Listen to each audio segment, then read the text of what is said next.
course gonna start off with my dog loudly licking himself, which is only appropriate.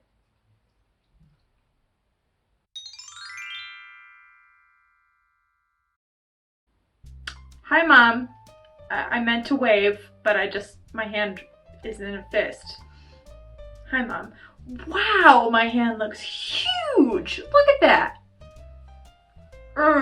Big, manly Nordic woman. That's me. Broomhilda, the milk maiden from the fjords. This is going well for me. So today, y'all, we're gonna be doing a little bit of a deep dive into BookTube. We've already done that with my video of Kayla, if you want to pop it up right here, of my video where I I just talked about all of the books that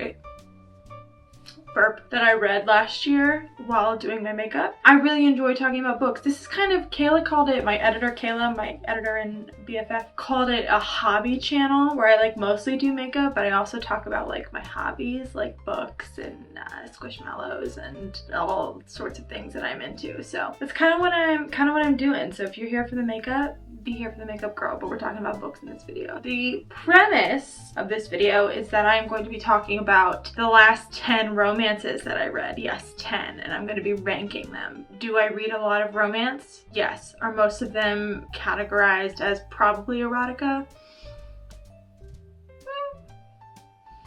You could say that. So some of these books have been in the other video. I've been a little slower reading in 2021. I haven't read as many books in 2021, so some of them were in the other video rolled over from 2020. I didn't get to talk about all of them in that video. So now I'm going to be talking about them and I'm going to be ranking them.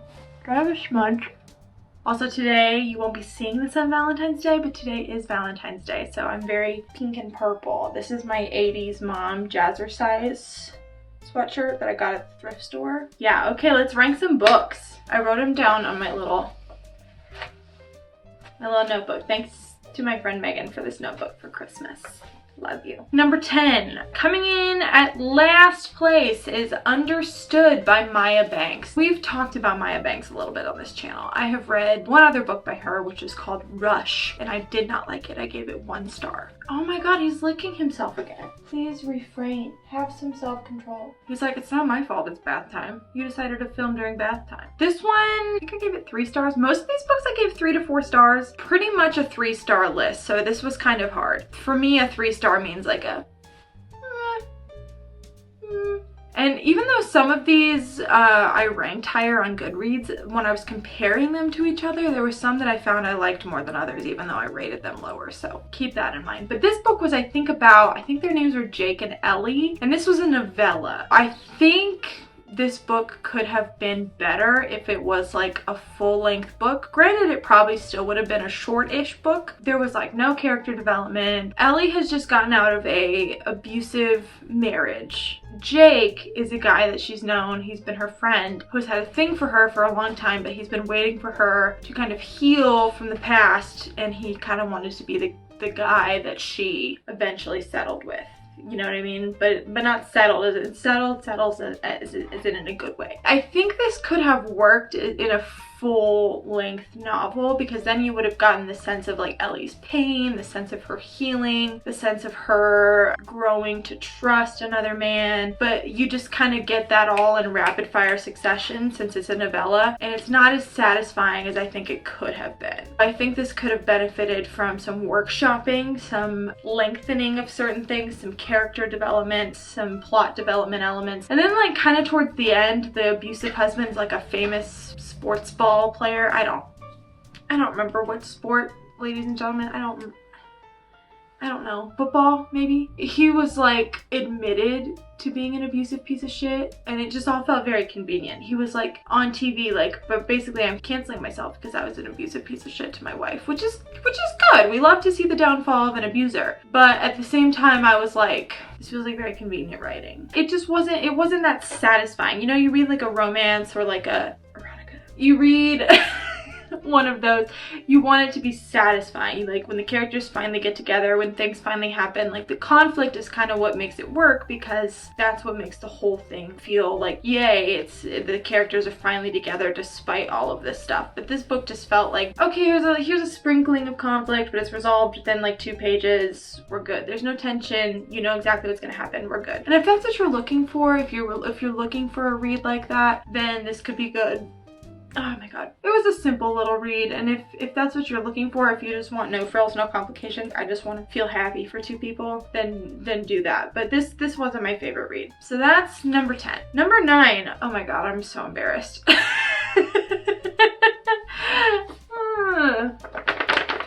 The name and the cover of this book,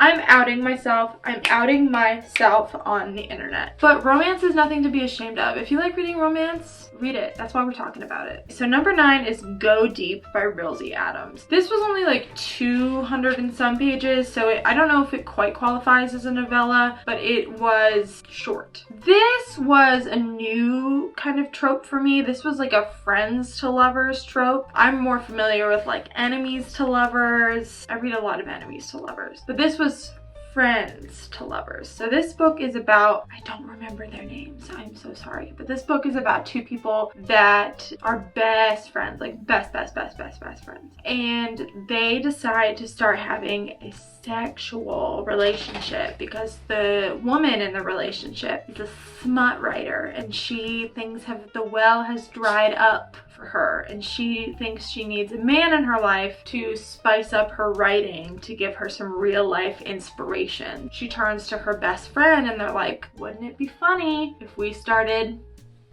doing the do? And they do. And they did. I like tension, and there wasn't really any tension in this book. It was just kind of a comfortable, we love each other platonically, and it kind of slides this scale to like, now we love each other romantically. And there is some conflict in this book, and some, oh my god, my okay, you want out? You have been very distracting this whole time. Normally he's very good, but he's been a little, he's been wild in today. Like there was some sources of conflict, like they trying to figure out if they're on the same page, like do they want this arrangement just to be over as soon as she can write something, which she does, or are they developing real feelings? So that's like the main sense of conflict. I didn't find myself like wanting them together as much. They worked. They were a good couple. Like if this was real life, they would be a great couple because they have that chemistry as friends. It really works. It didn't make me like want it in that way. I was just like, yeah, of course this works. The tension, it was missing the tension for me. The writing wasn't bad or anything like that, but it was just missing the tension for me. And I'm here for the tension. Take a shot every time I say tension. Knock one back, babe. So let's talk about number 8. Also outing myself with this cover. Voyeur by Fiona Cole. Okay, if you are my mom, stop watching right now. I read this book's about a sex club, mama. It's about a sex club, and I read it. I surely did. I shamelessly read it. I surely did. This book, I'm not gonna remember anybody's names. Oakland and Oakland. I remember Oakland. I don't remember the guy's name. So, homegirl, her parents spend the money she has saved for tuition on a new car. And so she doesn't have any money to continue going to school. So she needs to work, and she needs something that pays her well. So her friend says, hey, my uncle owns this club. It's basically live porn that people go to watch performers, actors take a part in. This is a different read for me. A lot of people recommended it that I saw on BookTube, like talking about romance recommendations, the Voyeur series by Fiona Cole. So I was like, yeah, I'll give it a go. I want to see what it's all about. And, you know, that's fine. Like the fact that she's working there and stuff, like if you do what you gotta do, that's fine. The premise is that it's her professor that goes to the club and kind of becomes obsessed with her before he knows that she's his student. And then he's already like watched her do all this stuff, and then she comes into class and he's like, oh mama, this is my student. Yikes. So this is like a student teacher trope, which if you're not in the romance world, there's a lot of tropes in romance like that you follow, and student teacher is definitely one of them. There was some tension in this book because it's like the forbidden love, you know what I'm saying? This book was hypersexual, yes. Obviously I like sex in books, obviously. What are we talking about? We're talking about sex in books. Sometimes it doesn't feel as satisfying as other times, and that's kind of how I felt about this book. And the male character had a lot of trauma. So if like sexual trauma is going to be triggering to you, maybe don't read this. But he had a lot of stuff he had to work through, which is a point of contention in the book, and you know, no judgment about that sort of thing. I understand that that would make you behave a certain way. The two main characters are just kind of,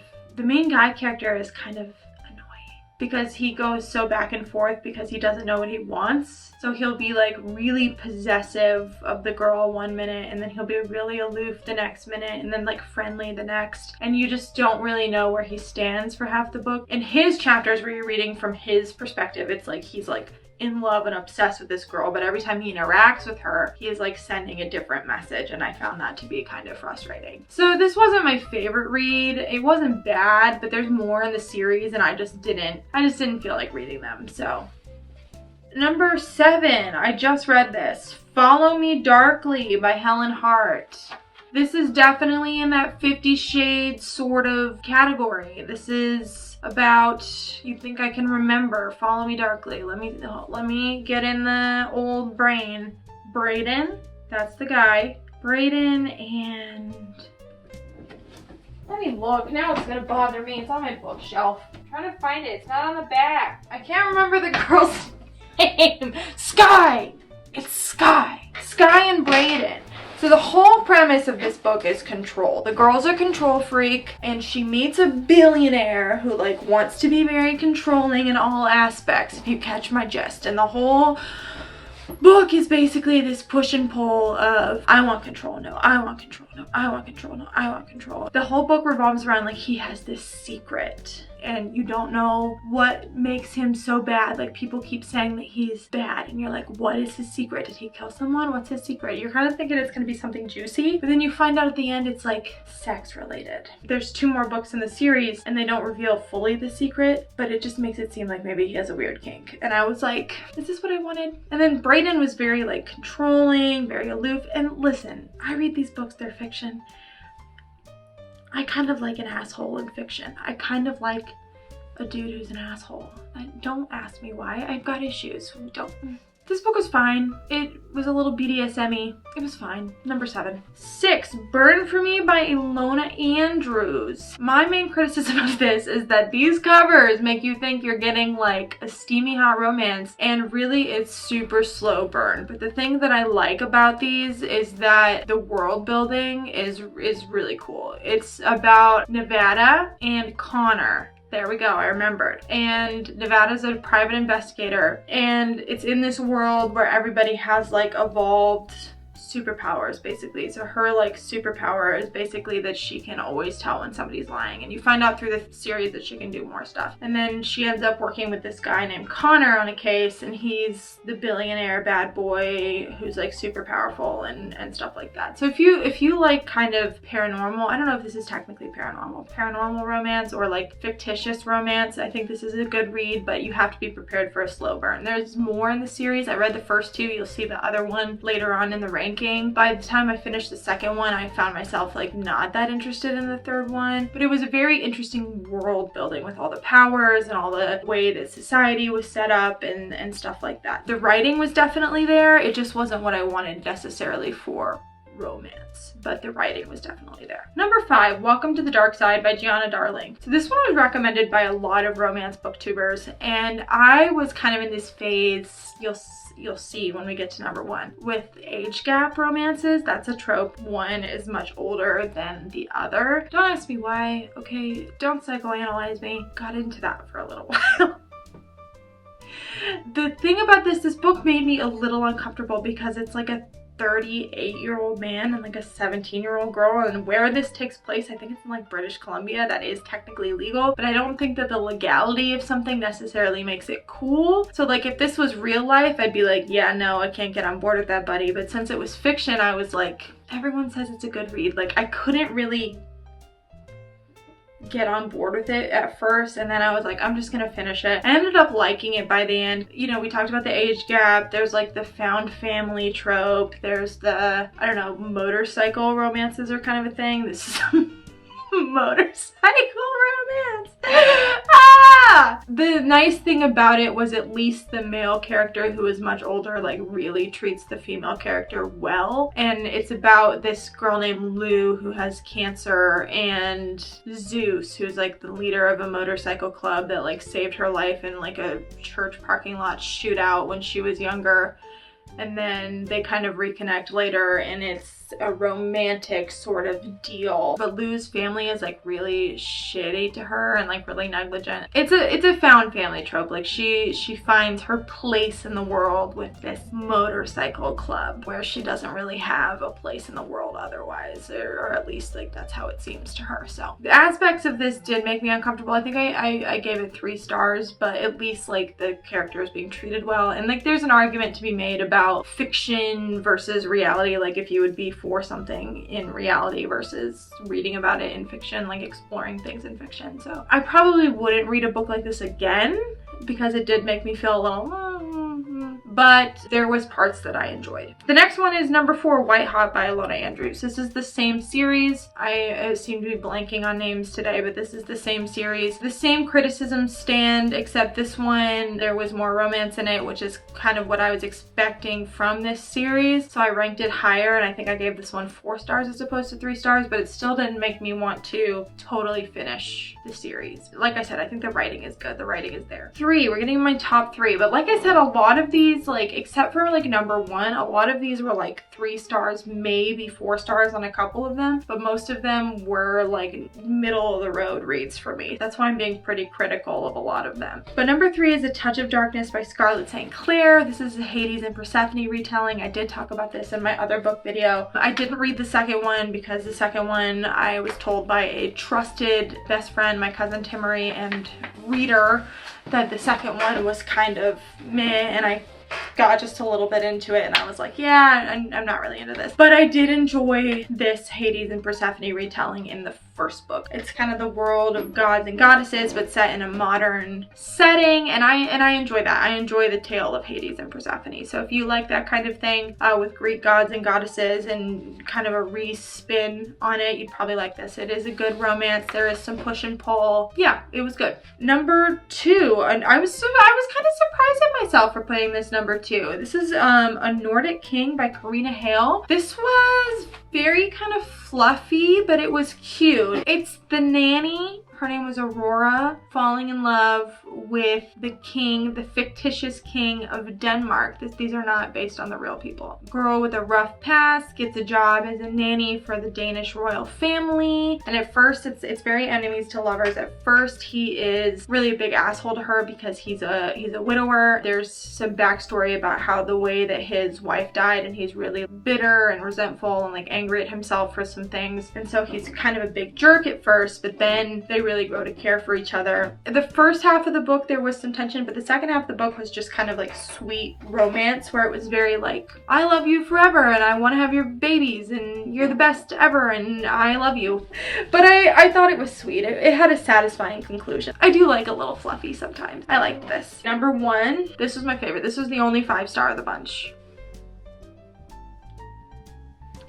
Birthday Girl by Penelope Douglas. Birthday Girl by Penelope Douglas. This was also an age gap read about a 19-year-old girl and a 38-year-old man. I know what you're thinking. You're thinking, Haley, why are you doing this? This book was so good. It's about, I can't remember anybody's names. I'm so sorry. I love this and I can't remember anybody's name. It's about this girl and she meets this guy that she kind of likes at a movie theater who's older than her, but she doesn't know how much older, and they kind of hit it off, but nothing happens. And then they both find out that he is her boyfriend's dad, and her and her boyfriend end up moving in with the boyfriend's dad, and the boyfriend's kind of a deadbeat. You don't really root for him throughout this, but who you do root for is the fucking dad, and you're like, oh my god, I think I want her to fuck his dad. I think I want her to do it. This is a slow burn, but when I tell you the tension, because you're not supposed to do it, you're not supposed to want it, you're not supposed to, it's a bad idea, consequences, all of that. What are people gonna think? I can't do this to my boyfriend, and from the dad's perspective, this is my son's girlfriend, this is crazy. There is no cheating in this book. I won't spoil it, but there's no cheating, so that's good. I obviously don't like cheating. Mama, when I tell you this was satisfying, just read it, okay? Don't sit here and judge me on the internet. Just read it and tell me that you are not satisfied by the end of it. That's all I'm gonna say. That's all I'm gonna say. I'm gonna say this was a great read and I loved it. So this has been, oh my god, 31 minutes of me putting myself on blast. If you enjoy me making a fool of myself on the internet and coming out with all my dorky interests, then please hit the like button, comment, and subscribe, mama, because I will do stuff like this more if the video goes well. Yeah, this has been me ranking the last 10 romances that I read. If you've read any of these, let me know your opinion. Let me know what you think, and I will see you on the next one. Bye, Mom.